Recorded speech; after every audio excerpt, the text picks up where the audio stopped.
ভাই একটা চা দেন। এই নেন ভাই আপনার চা।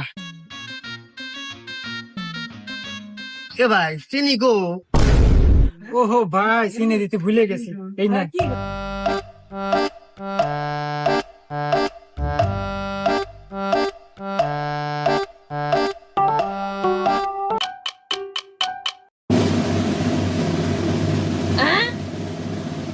এই ভাই, আপনার কি হয়েছে? উঠেন। এ ভাই ওই লোকটা কি হয়েছে? আরে ভাই আর কোয়েন না, আমি এই যে চা দিছি, চা খাওয়ার পরে এই যে বলতেছে। আরে ভাই ওই লোকটা যদি আপনি চা খান মরে যায় তাহলে আপনি তো পুলিশ ধরে নিয়ে যাবেনি।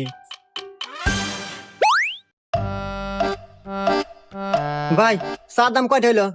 এই ভাই, কাহিনী কি? আপনার কি মির্গির বাড়া মরছিল? আরে ভাই না, মির কি বেরাম না, ওই চার চিনি আলাদা ভাবে খাইলাম তো এজন্য পেটের মধ্যে নিয়ে মিক্সার করলাম। দেখ তো তাহলে এটা কোনো কথা হইলো?